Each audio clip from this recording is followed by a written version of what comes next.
Hey guys, your boy Rs, back at it again with another video.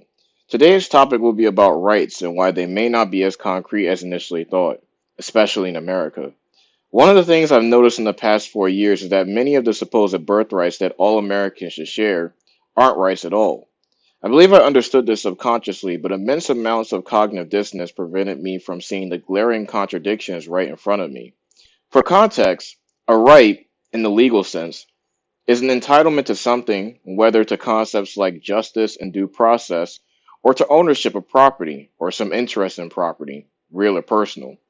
These rights include various freedoms, protection against interference with enjoyment of life and property, civil rights enjoyed by citizens such as voting and access to the courts, natural rights accepted by civilized societies, human rights to protect people throughout the world from terror, torture, barbaric practices, and deprivation of civil rights and profit from their labor, and such American constitutional guarantees as the right to freedoms of speech, press, religion, assembly, and petition. A privilege, however, is a special right, advantage, or immunity granted or available only to a particular person or group of people. Keep these definitions in mind as I go over the following examples. For our first example, the Second Amendment grants Americans the right to bear arms. However, I realized something interesting after watching one of my favorite YouTubers. He recently received papers from his state's government stating that after assimilating back into society, he now has the right to vote, amongst many other things he lost after becoming a felon. However, he still doesn't have the right to own a firearm without jumping through hoops to do so. He brought up something interesting that I had never even thought of after reading said papers. How is it possible that the government can give you back a right? Think about it. If you think about it hard for longer than 5 seconds, that should fundamentally make zero sense.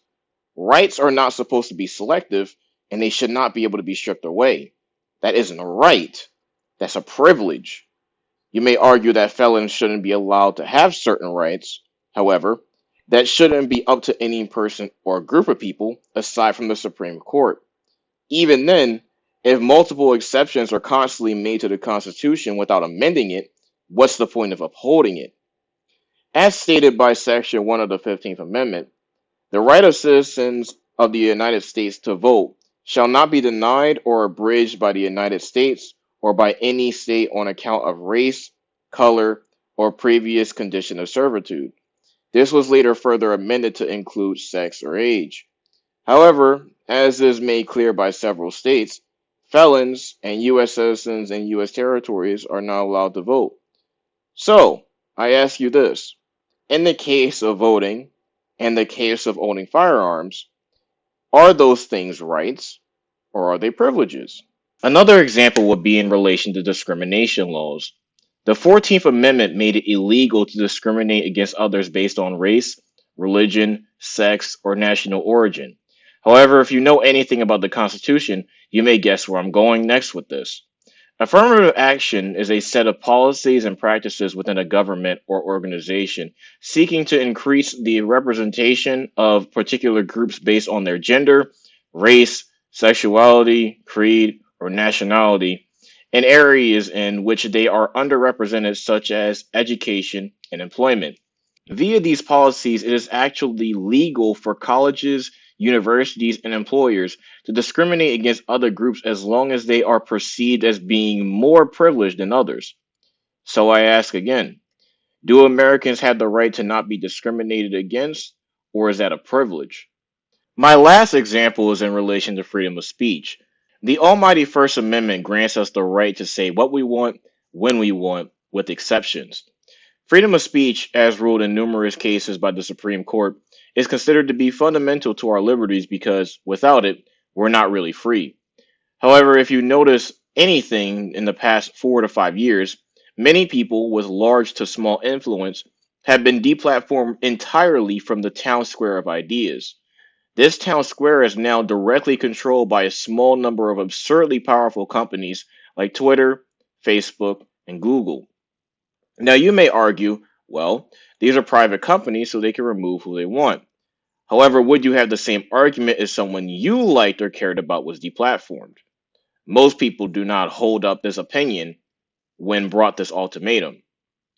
Beyond that, another common counterargument is that those who are deplatformed still have their freedom of speech. They just can't broadcast their ideas anywhere they want without consequence. However, if your speech can be restricted by a group of unelected officials who effectively run several monopolies, which are illegal, is your speech really free? If you can only share your words with those in your immediate vicinity because no platform will allow you to speak freely, are you really free? The reason why I decided to talk about this is due to the fact that for decades, Americans have allowed the goalposts to be moved so far down the field by by allowing so many exceptions and loopholes to be made due to our selfish desire to secure rights for those we care about instead of all Americans. Before, rights were restricted heavily based on race and sex, but now, even having the wrong opinion or merely being offensive is grounds for having what should be your birthright be stripped away, all in the name of protecting the sensibilities of others. The problem is that stripping the freedoms of those you detest does not weaken them, it emboldens them. You might think that a white supremacist, as an example, has no right to a platform to spread hatred. However, if you paid attention to history and current events, people love to find reasons to be victims. It emboldens them and gives them the illusion that by default they're in the right and that anyone against them is in the wrong. If you go even further than that, by suppressing those you detest, you merely allow them to not only spread their ideas with virtually no one to challenge them, given that if the person or group of people are kicked from the town square, no one will know what the fuck they're talking about or what they're planning. Not only that, by suppressing ideas slash people, you place a beacon upon them that allows like minded people, who you likely also detest, to find allies they normally wouldn't know about. One of the most important turning points that proves my point here, even before what happened last year, was a deplatforming of Alex Jones. Like or hate Alex Jones, ever since he was deplatformed, he's become more popular than he ever was before he was deplatformed. He has made massive strides in his popularity and his image, and is now able to spread his ideas on notable podcasts by Tim Pool and Joe Rogan. Arguably, suppressing Alex Jones had the opposite of its intended effect. To get back to the main point of this video, Americans, in my opinion, only have a few unsullied birthrights. For most of us, we have a large list of birth privileges that could be taken away by anyone with the right amount of money, power, or influence in an instant. If you're an American, this should concern you. However, I tell you this not to create despair or to strip you of hope. Instead, I tell you this so that you're aware of your vulnerability so that when reality hits you in the face, you are not surprised by it. As Americans, we still have the capability to turn things around and solidify our supposed rights instead of allowing them to slowly but surely be whittled down to a list of meaningless privileges.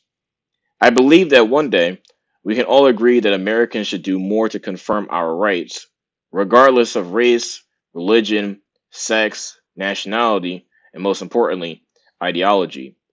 If this does not come to pass, we may live through the fall of an empire.